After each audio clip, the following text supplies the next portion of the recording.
my loves, welcome back to my channel. If you are new, welcome. My name is Jasmine, and for today's video we are going to be doing something a little bit different. We're going to be doing some DIY nails. I'm going to be doing the press-on nails from Kiss. As you guys know, everything is closed. Nail salons, eyebrows, hair salons, everything is absolutely closed, so we have to go home and do things on our own. I'm telling you guys, we have to do it because my nails were looking crusty and I had to take them off. So I'm gonna go ahead and try out these press-on nails. This is not the first time I tried press-on nails because I used to do it a long time ago before I started doing fake nails. But yeah, I'm super excited to try these out. These are the ones that I have. They're super cute. Can't wait to put them on and look super cute, you know, because a girl out here looking real crusty. So I'm super excited to try these out and show you guys how I apply them and all that stuff. So I hope you guys enjoy it. If you do, don't forget to give it a big thumbs up and don't forget to subscribe before you leave. And yeah, let's go ahead and jump into the video. Okay, so I'm quickly going to show you guys what I'm going to be using on my nails. So first thing is alcohol. Usually I use acetone for my nails to remove like any oil, dirt, any of that stuff.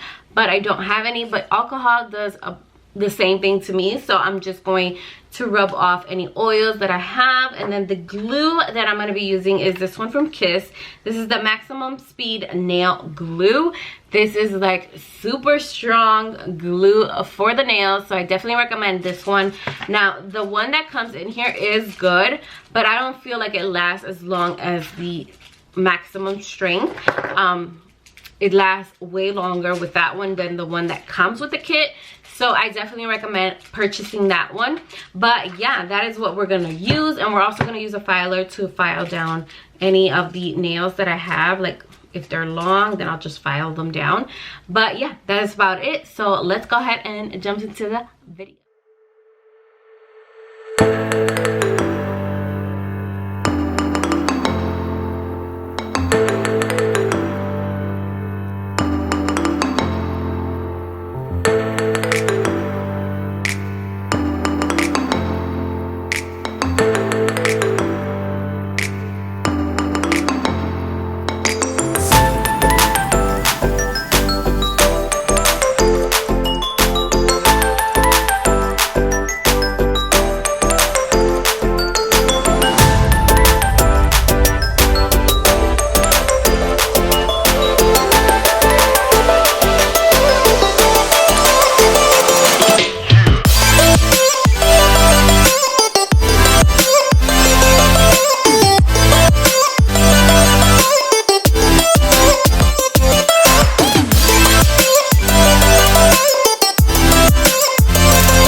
so these are the finished nails. They look super cute. So the last finishing touch that I'm gonna do is put some cuticle oil on my nails, just so you know they don't look so dry, you know. So I definitely recommend doing this once you're done doing your nails, so they can look super cute. So all you do is rub in the cuticle oil, so your nails and your fingers can look super hydrated. So you see the difference between the dry one and the wet one. That's the baby in the background. So yeah, it gives us such a difference. So I definitely recommend putting cuticle oil when you're done with your nails, because it just makes the biggest difference. So I'm just gonna rub these, and yeah, this is it. This is basically what the nails look like. I think they are super cute. I absolutely love them. Let me know down below if you guys are gonna be trying out fake nails, because mama over here needs some nails, and I got these for 10 bucks. So for 10 bucks, I don't think this is bad at all. And I'm definitely gonna let you guys know how the glue works, if it's definitely worth buying it than the other glue, because I did try the glue. I did try the glue that comes with it before, and it didn't really last that long. So that's why I wanted to try a different one. So I'll let you guys know if it's worth buying or not. But yeah, this is the finished look of the nails. I'm super loving it. They're like super duper cute. Yes, I cannot wait to go out and rock my nails. But yes, that is it for today's video. I hope you guys enjoyed it, and if you liked it, don't forget to give it a big thumbs up, and I'll see you guys all in my next video. Bye, my loves.